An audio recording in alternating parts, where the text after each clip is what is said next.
안녕하세요. 건달원사입니다. 요즘 수학 한참 하고 있어갖고 영상을 좀 늦게 업로드 시키는데요. 거의 수학이 마무리 돼가고 있습니다. 그래서 오늘은 무슨 얘기를 할까 하다가 그 노지에서 이제 막 생산이 되고 있잖아요. 그래서 비료에 대해서 한번 얘기를 해보려고 합니다. 그동안에 이제 제가 비료를 하나씩 이렇게 이따 어떻게 써라, 뭘 써라 이렇게 얘기를 했었는데 농사 짓는 사람들의 특징이 어떤 비료를 쓰는지를 너무 궁금해요. 항상 얘기하지만 아무거나 써도 된다.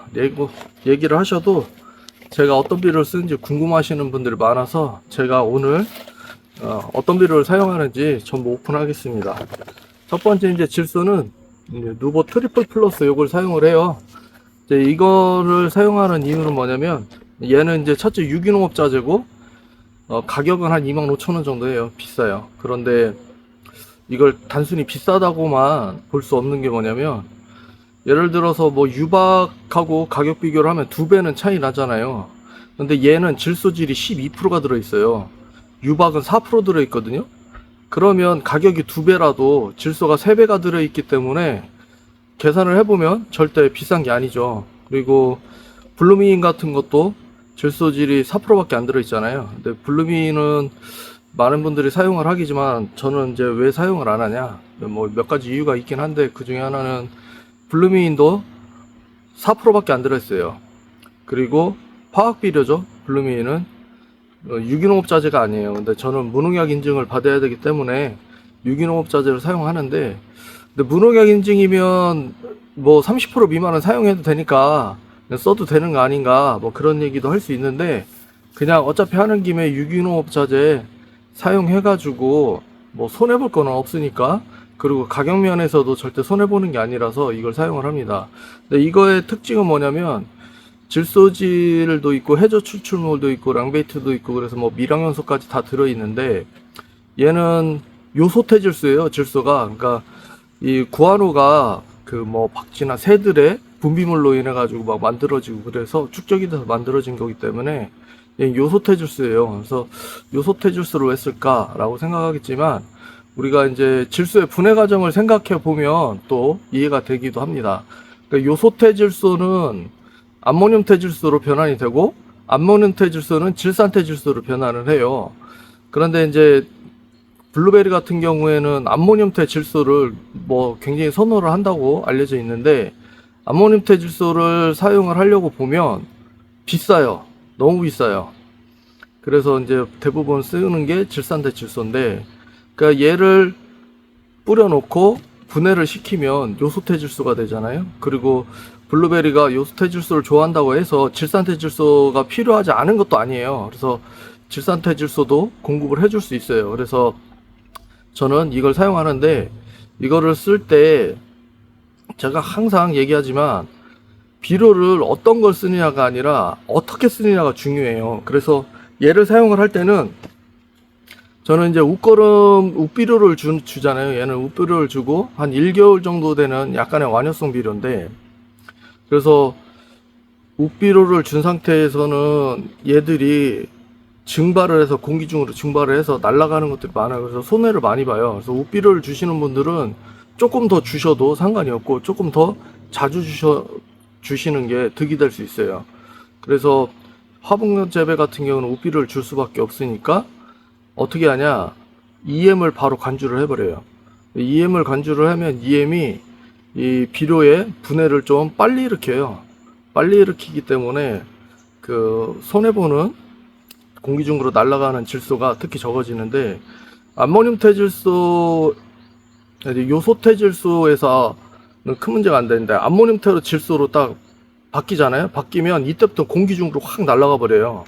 공기 중으로 날아가서 손해보는 게 많기 때문에, 그래서 저 같은 경우는 EM을 사용해서 분해를 빨리 시킵니다. 그리고 이제 EM이 지난번에도 EM에 대해서 얘기를 했지만 EM은 비료가 아니에요. 그래서 EM이 막 엄청나게 뭘 잘 자라게 해주는 줄 아는데, EM은 비료가 뿌리로부터 양분이 흡수될 때 훨씬 더 잘 되도록 도와주는 거예요. 그래서 비료의 효과를 좀 더 잘 볼 수 있게 해주는 거지, 이 EM 자체가 작물을 자라는데 엄청난 영향을 미치는 건 아니에요.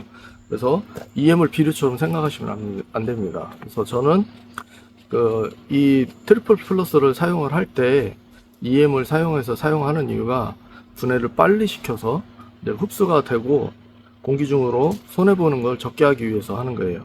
물론 이제 흙 속에다 묻어주면 좋겠지만, 화분 재배 하시는 분들은 알겠지만 이게 일반 작물들하고는 달라서 피트모스를 뒤집을 수가 없어요. 뿌리가 막 쩔어 있으면 그 뿌리 때문에 뒤집어지지 않아요. 그래서 위에다 놓고 빨리 사용을 합니다. 그리고 이제 그 다음에 사용하는 게 뭐냐면, 자 이제 밀양원소, 라이트칼이라는 밀양원소 쓰는데요. 9가지 밀양원소가 다 들어있어요. 다 들어있는데, 우리가 일반적으로 밀양원소가 들어있는 비료들을 이렇게 보면 밀양원소라고 써 있으면서도 몇 가지만, 한 두세 가지만 들어있는 게밖에 없는 경우가 상당히 많아요. 그래서 골고루 밀양원소를 다 주는 게 아닌데, 그걸 주고서 밀양원소를 본인은 다 줬다고 생각하시는 분들이 많아요. 그래서 항상 제가 비료를 쓸 때는 비료의 성분을, 그리고 성분비가 얼만큼 들어있는지를 확인하라고 그러잖아요. 근데 이제 라이트칼 같은 경우에는 다른 일반 밀양원소 제품에 비해서 함량이 굉장히 많이 들어있는 편이에요. 그래서 전 라이트칼을 주로 사용을 하고, 라이트칼 같은 경우도, 얘 같은 경우도 효과가 한 3개월 정도 이렇게 길게 지속적으로 나타나는 거라서요. 저도 같이 EM을 또 공급을 계속 해줍니다. 어차피 뭐 한번 뿌려서 저는 꾸준히 사용을 하기 때문에 EM을 뭐 공급해준다는 게 사실은 저는 의미가 없어요. 꾸준히 계속 주기 때문에. 그래서 밀양원소 이제 쓰시는 분들 보면 항상 그 뒤에 있는 그 밀양원소 함량이 몇 가지가 들어있는지, 그리고 몇 프로가 들어있는지 이걸 확인하시는 게 좋습니다. 그래서 얘 같은 경우에는 과일이 뭐 수정이 끝난 다음에 주고, 저는 이제 가을에 꽃눈이 발생하기 전에 그 나무 자체를 영양분을 골고루 공급해서 튼튼하게 해주기 위해서 이렇게 사용을 하는 거고요. 트리플 플러스 같은 경우는 인가리도 들어있고 밀양원소도 들어있지만 질소가 가장 많이 들어있기 때문에 봄에 집중적으로 투여를 합니다. 그런 다음에 이제 열매가 이제 수정이 되고 이거 이제 사용하는 것들이 있는데, 그 세 가지가 뭐냐면, 첫째 이제 글씨가 잘 안 보이는데 찐가리, 얘는 인가리예요. 인가리, 그리고 칼슘을 따로 줍니다. 얘는 칼슘 하나만 들어있어요. 저는 항상 단일 성분을 주로 사용하거든요. 칼슘 하나만 들어있는데 얘는 칼슘이 한 20% 정도 들어있는 거고, 그리고 또 하나 사용하는 게 붕소, 이렇게 사용합니다. 붕소를 사용하는데 똑같은 거 사용하실 필요 없어요. 또 얘기를 하지만 인가리와 칼슘과 붕소를 3일에 한 번씩 저는 번갈아 가면서 사용을 해요. 계속 돌려가면서 이제 과일이 비대해지고, 그리고 단단해지고, 당도가 올라가고, 뭐 이런 것들을 만들어주기 위해서 이 비료 세 가지를 돌려가면서 사용을 합니다. 근데 인가리 같은 경우에는 열매가 수정이 됐을 때도 사용을 하지만, 이제 8월이나 9월쯤에 관주와 연면 시비를 몇 번 해줘요. 왜냐면 꽃눈을 튼실하게 잘 만들기 위해서. 그런 다음에 붕소 같은 것도 연면 시비로 뭐 과일이 있을 때 익어갈 때도 하지만, 꽃눈이 발생할 때 그때도 연면 시비를 몇 번 해줍니다. 꽃눈 발생을 좀 더 도와주기 위해서. 그래서 저는 비료를 딱 요것만 사용을 해요. 그리고 이제 기술센터에, 농업기술센터에서 주는 클로렐라, 그리고 영양제, 요거 사용합니다. 그리고 다른 것들은 사용 안 해요. 뭐 영양제 인터넷에서 구매해가지고 사용하시는 분들 많은데, 그 영양제가 보통 아미노산이거든요. 그래서 아미노산 구매해가지고 사용하시는 분들 많은데, 저는 농업기술센터에서 주는 클로렐라하고 영양제 그 두 가지만 사용합니다. 그리고 아시다시피 저는 꾸준히 EM과 광합성균을 또 사용을 하죠. 그래서 제가 사용하는 것들은 딱 요걸로 정해져 있어요. 이거 위에는 다른 건 사용하지 않습니다, 비료는. 근데 이제 사람들이 항상 궁금해하죠. 뭐 써? 이걸 제일 궁금해하셔서 주는데, 항상 제가 얘기를 하지만 똑같은 거 사용하실 필요 없어요. 성분비를 보고 그리고 사용을 하시면 돼요. 그래서 이제 블루베리 같은 경우는 무기질 비료를 더 좋아하니까 화학 비료보다는 이제 무기질 비료를 사용하시는데, 그 중에 이제 손쉽게 접할 수 있는 게 유박, 뭐 이런 것들이죠. 근데 근데 제가 아까도 말씀을 드렸지만 비료를 어떤 걸 사용하는 게 아니라 어떻게 사용을 하느냐가 중요한데, 필요한 시기와 그리고 그 비료가 가지고 있는 특성을 생각해야 돼요. 이제 뭐 트리플 플러스 얘 같은 경우에는 한 달 동안 사용을 이제 작용을 한다고 그러잖아요. 서서히 녹으면서. 그리고 이제 더 큰 문제는 유박이죠. 유박은 빨라야 한 달 후에 효과가 발생하는, 한 달 동안 효과가 발생하는 게 아니라 한 달 후에 빨리 효과가 발생하는 거예요. 뭐 길게는 3개월 후에도 발생을 할 수가 있어요. 상황에 따라서. 그래서 유박을 쓸 때는 내가 이걸 효과를 보려면 언제쯤에 어떻게 사용을 해야 되겠다라는 계획을 세워야 돼요. 그래야지 요때쯤에 효과를 볼 수 있겠구나. 그리고 그 효과를 내가 좀 늦게 줘서 빨리 보고 싶다 그러면 저처럼 EM을 뿌려주시면 됩니다. 아니면 관주를 해주시든지. 그럼 EM이 유박을 더 빨리 분해를 시켜서 효과를 볼 수 있는 거죠. 근데 그렇게 하지 않고 이런 것들을 생각하지 않고 그냥 필요하다고 바로바로 줘버리면 내가 생각한 시점에 비료가 제때 작용을 안 하기 때문에 효과는 더 늦게 나타나요. 지금 여기에서 막 효과를 봐야 되는데 여기에서 효과가 나타나는 거죠. 이미 늦는 거예요. 그렇기 때문에 비료를 어떤 걸 사용하는 게 아니라 그 비료의 특성을 이해를 하고 그 비료가 효과를 발휘할 수 있는 시간을 잘 생각을 하셔야 되는 거예요. 그래서 효과를 가장 빨리 볼 수 있는 거는 관주, 연면12. 근데 연면12는 효과가 너무 빨리 사라지고 관주 역시 그 다음으로 효과가 사라지는 거죠. 대신에 효과는 빨리 강하게 잘 나타납니다. 근데 저처럼 이렇게 완효성 비료를 사용하면 효과가 빨리 강하게 나타나는 게 아니라 꾸준히 오랫동안 나타나는 거죠.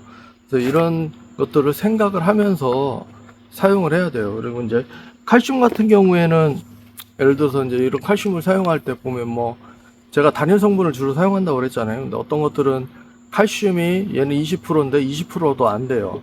뭐 되게 조금 들어있는 경우도 있어요. 그런데 미량원소도 들어있고 뭐 영양제도 들어있고 막 이렇단 말이에요. 근데 그런 것들을 보면 이제 효과가 더 떨어지는 거죠. 뭐 아예 없는 건 아니에요. 그래서 저는 단일 성분으로 칼슘 따로, 영양제 따로 뭐 이렇게 한꺼번에 용량이 맞게끔 충분히 줘요. 그게 훨씬 더 득이 되는 거지. 한꺼번에 섞어 있는 거 준다고 해서 뭐 어쩔 수 없으면 한꺼번에 섞어 있는 거를 주셔도 되지만 되도록이면 단일 성분으로 주시는 게 효과는 더 잘 돼요. 그리고 칼슘을 이게 뭐 라이트 칼에서 칼슘이 20%가 들어있어요. 얘가 18% 들어있네요. 라이트 칼이 여기 보시면 성분이 이렇게 써 있잖아요. 라이트 칼이 18%가 들어있어요. 칼슘이. 근데 얘 같은 경우는 20%가 들어있는데 왜 두 가지를 동시에 쓰냐?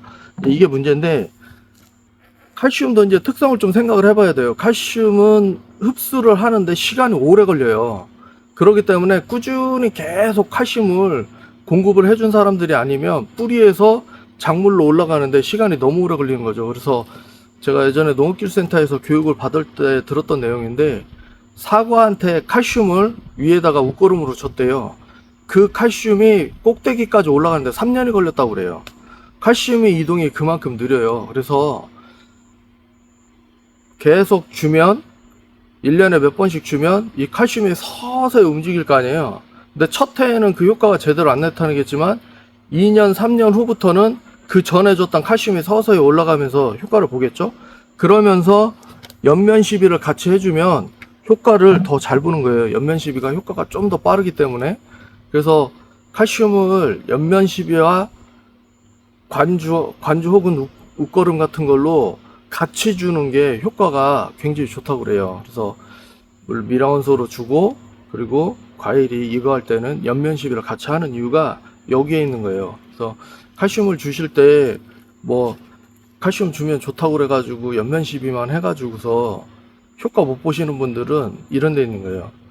이동이 훨씬 더 느리기 때문에 연면 시비가 조금 빠르다고 해도 연면 시비도 엄청나게 빠른 건 아니에요. 칼슘은 확실히 이동이 느리다고 충분히 알려져 있기 때문에.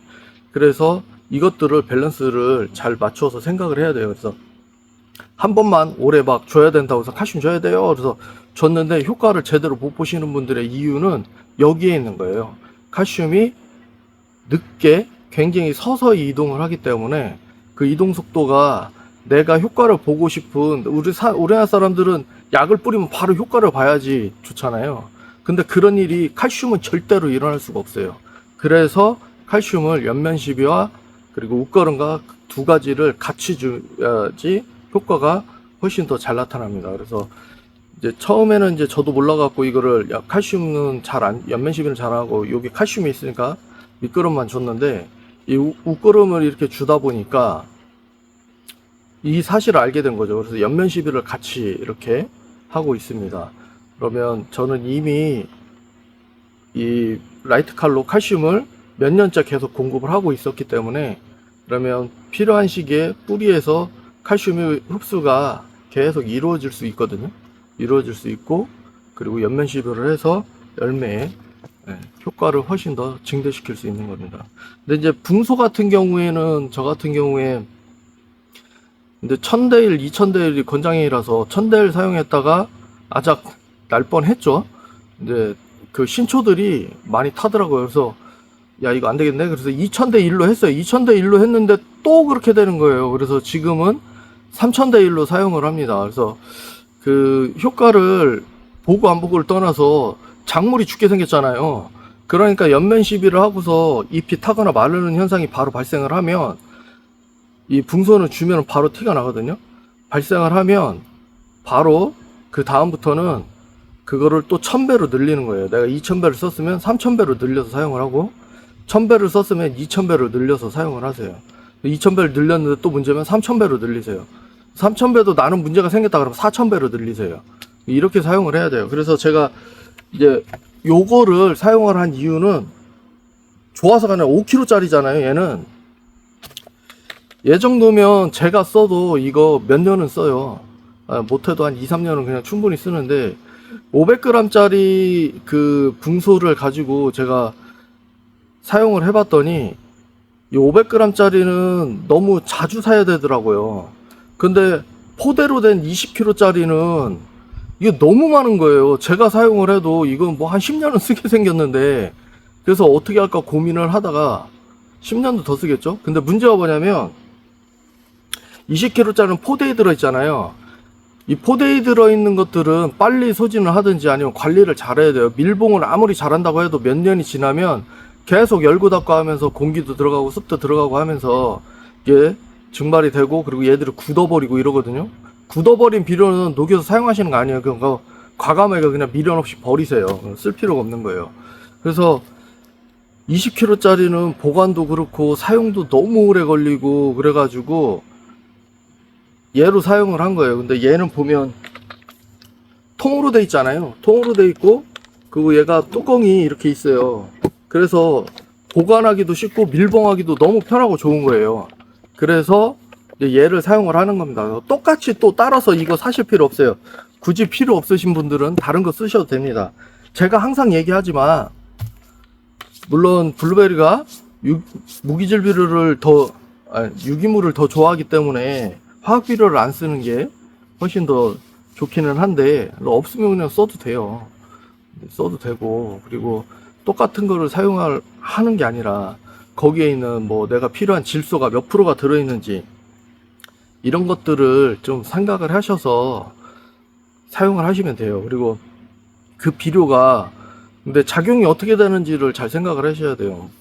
물에 타서 줄 거냐 아니면 웃거름으로 주냐 아니면 코팅 비료랑 뭐 한 1개월이 아니라 3개월 막 6개월씩 이렇게 지속이 되느냐 이런 것들을 고민을 해서 언제 주고 언제쯤 효과가 발생할 수 있는지 이런 것들을 다 생각을 하셔서 주셔야 돼요. 그래서 누가 뭘 쓴다고 해서 그걸 똑같이 쓴다고 해서 절대 그 사람처럼 안 돼요. 그래서 항상 얘기했지만 저랑 같은 거 쓰실 필요 없어요. 성분이 뭔지 그리고 이 비료가 어떻게 녹아서 스며드는지를 알아보시고 그거에 맞춰서 내가 질소질 비료가 언제쯤 효과를 봐야 된다 라는 계산을 미리 뿌려둬야 되는 거예요. 그래서 그래야지만 그때 적시에 효과를 보는 거죠. 그래서 유박 같은 거 쓰시는 분들 겨울에 주시는 분들 있어요. 겨울에는 분해가 잘 안 되니까. 그래서 서서히 분해돼서 봄에 잎이 나고 새순이 막 돋고 할 때 그때 분해가 돼서 유박의 효과가 그때 나타나는 거예요. 근데 봄에 줬는데 이 유박이 막 5월달 6월달 돼야지 효과가 나타나요. 그러면 그때부터 질소가 막 일어나니까 또 질소를 끊어야 되는 시기까지 질소의 영향이 막 미치기 시작하는 거죠. 그래서 문제가 발생을 하는 겁니다. 그래서 누가 뭘 썼는지 그게 중요한 게 아니라 어떤 비료를 몇 프로가 들어있는 걸 어떻게 사용할 건지 그게 중요한 거예요. 그래서 트리플 플러스를 사용한 이유는 뭐 블루민이나 유박이 4%밖에 질소가 안 들어있는데 12% 들어있다고 그랬잖아요. 3배가 들어있는 거예요. 그러면 가격을 따져보면 얘는 그거에 비해서 사용할 수 있는 양이 3분의 1로 줄어드는 거잖아요. 3배로 줄어드는 거잖아요. 예를 들어서 뭐 그 유박 같은 거를 300g을 써야 된다 한 번에. 그럼 얘는 100g만 쓰면 되는 거예요. 그러니까 액면가가 높다고 해갖고 무조건 비싼 거는 아니다. 예, 그런 것들 다 계산을 해서 생각하시면 지출하는데 또 도움이 되지 않을까 생각됩니다. 그래서 항상 얘기하지만 똑같은 게 아니라 몇 프로가, 뭐가 몇 프로가 들어있는지, 그리고 어떤 게 몇 가지가 들어있는지, 그리고 그게 효과를 바로 볼 수 있는 건지 천천히 볼 수 있는 건지 이런 것들을 생각하시면 됩니다. 그래서 뭐 항상 궁금해하시는 분들이 많은데 굳이 똑같은 거 쓰실 필요 없습니다. 어떤 거를 어떻게 적시에 잘 사용하느냐가 훨씬 더 중요합니다. 그래서 비료 선택할 때 따라서 선택을 하는 게 아니라요, 제 얘기를 참고로 하시면 시청하시는 분들이 구매하시고자 하는 비료들을 선택할 수 있는 범위가 넓어져요. 선택할 수 있는 범위가 넓어지기 때문에 손쉽게 또 비료를 구매할 수 있을 겁니다. 그래서 오늘도 좋은 정보가 될 바라면서 감사합니다.